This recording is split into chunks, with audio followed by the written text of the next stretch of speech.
Electric field and potential. Second video আমরা শুরু করছি। ফার্স্ট ভিডিওতে আমরা সূত্রগুলো নিয়ে আলোচনা করেছি, সেকেন্ড ভিডিওতে আমরা ম্যাথটা শুরু করছি। অর্থাৎ তড়িৎ ক্ষেত্র, তড়িৎ বিভবের আমাদের যে সাধারণত বাজারে যে বইগুলো পাওয়া যায় সেই বইগুলোর থেকেই আমরা ম্যাথগুলো করব। প্রথমে সহজ গাণিতিকগুলো আমরা একটু বুঝে নেওয়ার চেষ্টা করব, তারপর আমরা ধীরে ধীরে কঠিনের দিকে যাব। তা প্রথম যে অঙ্কটা সেটা কি বলছে, সমমান বিশিষ্ট দুটি বিন্দু আধান বায়ু মাধ্যমে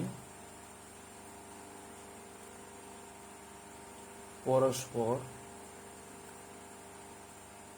থেকে 10 সেমি দূরে থাকলে ওদের মধ্যে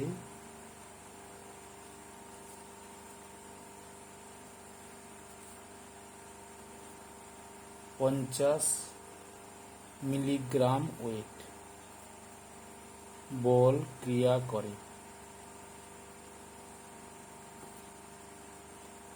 আধান দুটির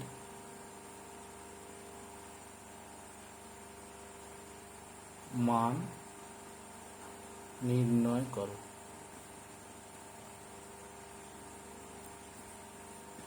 তা এইখানে দেখো, তাহলে আমাদের এখানে সমমান বিশিষ্ট দুটি বিন্দু আধান বায়ু মাধ্যমে পরস্পর থেকে 10 সেমি দূরে থাকলে ওদের মধ্যে 50 মিলিগ্রাম ওয়েট বল ক্রিয়া করে। তাহলে বলের মানটা কত হচ্ছে? 50 মিলিগ্রাম ওয়েট। এখানে কিন্তু বলের মানটা ডাইনে নেই, তাহলে আমাকে ডাইনে নিয়ে যেতে হবে, আগে গ্রাম ওয়েটে নিয়ে যেতে হবে। তাহলে মিলিগ্রাম থেকে আমরা গ্রামে যাব, তাহলে কত দিয়ে ভাগ করব? তাহলে 1000 দিয়ে আমরা ভাগ করলে গ্রাম ওয়েট হবে।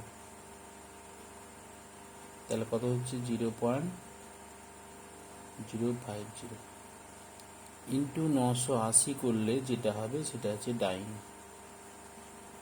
বলের মানটা ডাইনে পেয়ে গেলাম। আর এর মান কত? 10 সেমি। বায়ু মাধ্যম, তাহলে কে এর মান 1। সূত্রটা কি? এফ সমান Q into Q divided by K R square.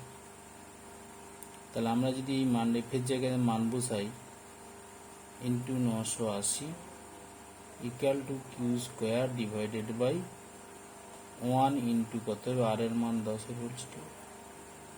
সেক্ষেত্রে আমরা কিউ স্কোয়ার ইকুয়াল টু কত পাচ্ছি? 0.050 ইন্টু 980 ইন্টু আর। তাহলে কিউর মান কত পাবো? 70 স্ট্যাট কুলম বা ইএসইউ আধান।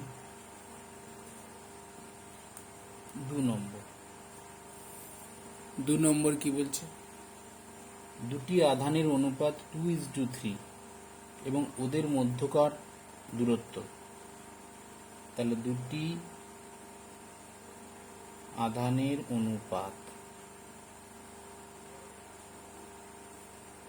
2:3 এবং তাদের মধ্যকার দূরত্ব 5 সেন্টিমিটার। তাদের মধ্যে ক্রিয়াশীল বলের মান 96 ডাইন হলে আধান দুটির মান নির্ণয় করো।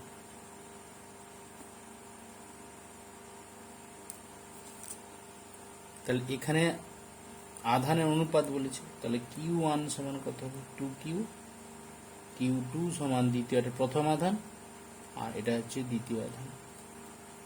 বলের মান কত? 96 টাইম। দূরত্ব কত? 5 সেন্টিমিটার। এখানে আমাদের শূন্য বা বায়ু মাধ্যম ধরে নিতে হবে, K = 1। তাহলে F = কত হবে? 2Q × 3Q, কারণ আমরা কুলম্বের সূত্র জেনেছি Q1 × Q2। Q1 এর মান 2Q, Q2 এর মান 3Q, ডিভাইডেড বাই R²। তাহলে এখানে বসাবো 96, তাহলে এখানে 6Q² ডিভাইডেড বাই 5/2। তাহলে 6Q² = 96 × 25। তাহলে এখান থেকে Q² কত হচ্ছে? 90, তাহলে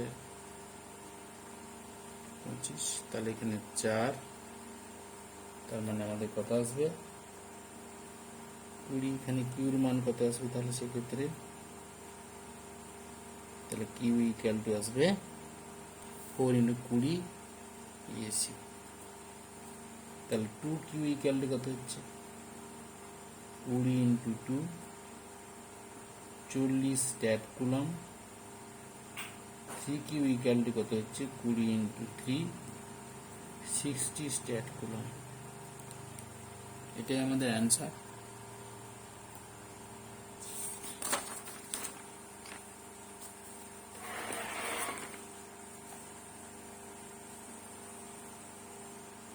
তারপরে অঙ্কটা কি বলছে?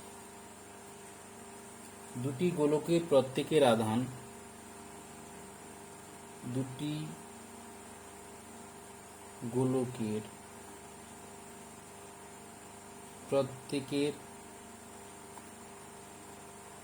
আধান 1 কুলম্ব।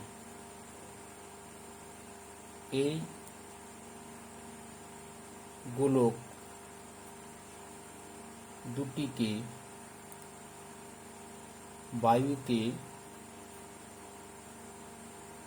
পরস্পর থেকে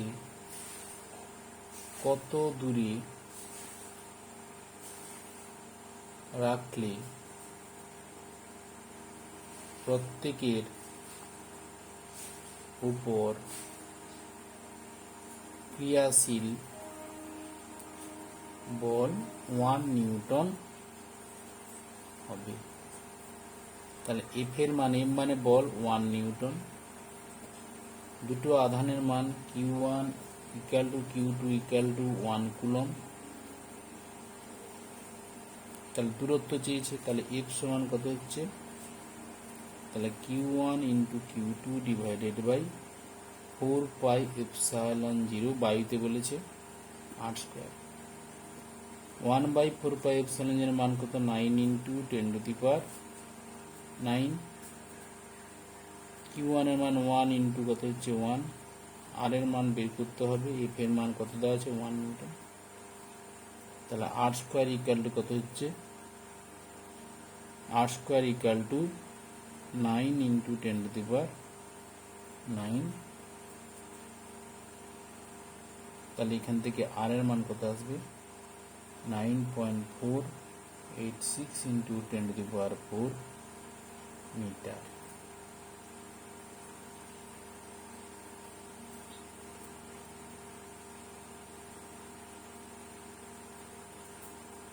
এর পরের অঙ্ক কি বলছে? হাইড্রোজেন পরমাণুতে ইলেকট্রন ও প্রোটনের মধ্যে কি পরিমাণ বল ক্রিয়া করবে?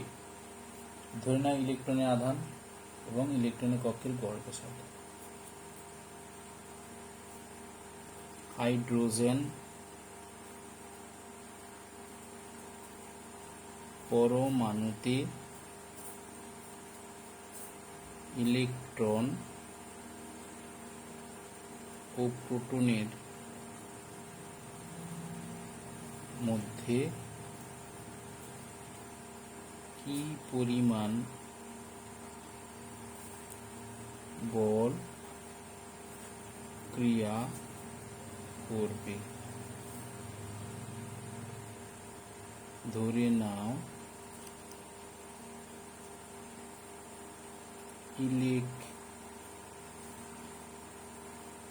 ইলেকট্রনের আধান -4.8 ইন্টু 10⁻⁻10 স্ট্যাট কুলম এবং ইলেকট্রনের কক্ষের গড় ব্যাসার্ধ 10⁻⁻8 সেন্টিমিটার। তাহলে এখান থেকে কি বল চেয়েছে, তাহলে বল সমান কত হবে, Q1 into Q2 divided by 4πε0 r²। তাহলে আরটা কত, 10⁻⁻8 সেন্টিমিটার। তাহলে এখানে আমরা এসআই পদ্ধতি না ধরে এটা আমরা সিজিএস পদ্ধতি ধরব। Q1 এর মান কত, Q1 Q2 উভয়ের মান একই, 4.8 ইন্টু 10⁻⁻10 স্ট্যাট কুলম। ইলেকট্রন আর প্রোটনের আধান একই।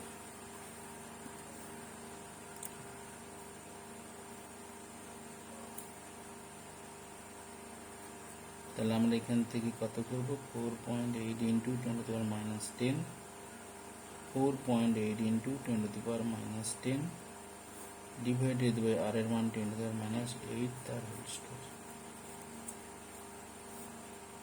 এটি হিসেব করলে মোটামুটি আসবে 2.3 ইন্টু 10⁻3।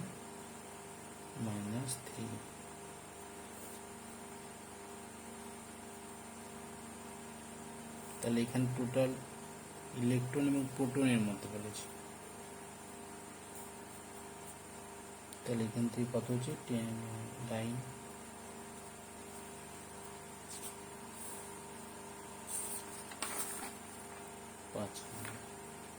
ইলেকট্রনের আধান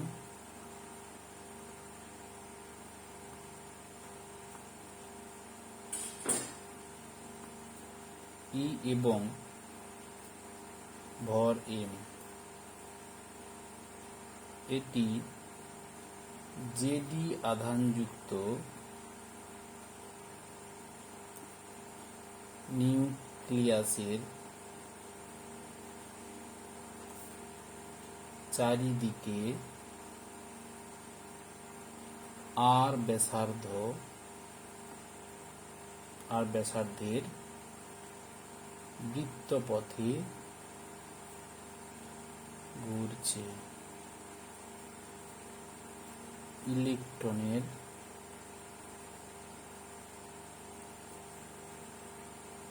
বেগ কত হবে?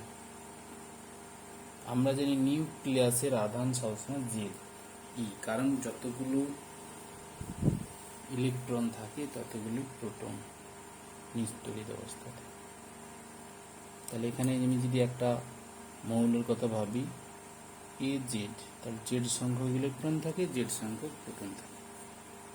তাহলে জেড সংখ্যক যদি প্রোটনের আধান যদি হয়, তাহলে সেটা জেড ইন্টু ই, প্রত্যেকটা আধান প্রোটনের আধান ই হলে তার একটা নিউক্লিয়াসের আধান হবে জেড ই, তার বাইরের কক্ষে ইলেকট্রনটা আবর্তন করছে। তাহলে আবর্তন করতে গেলে কিন্তু এদের মধ্যে একটা আকর্ষণ বল ক্রিয়া করে, যেটা হচ্ছে স্থির তড়িৎ আকর্ষণ বল বা কুলম্বীয় আকর্ষণ বল। সেই আকর্ষণ বলটা প্রয়োজনীয় অভিকেন্দ্র বলে যোগান দেয়। তাই mv², এটা হচ্ছে অভিকেন্দ্র বল। আর এখানে এদের মধ্যে জেডিটা হচ্ছে প্রোটন বা নিউক্লিয়াসের আধান, আর যেহেতু নিউট্রন নিস্তড়িৎ তাই স্বাভাবিকভাবে এখানে নিউক্লিয়াসের আধান মানে জেড ইন্টু ই, ইলেকট্রন আধান ই, এটা ই, এদের মধ্যে আকর্ষণ বল। তাহলে এখানে আমাদের কত হচ্ছে r²।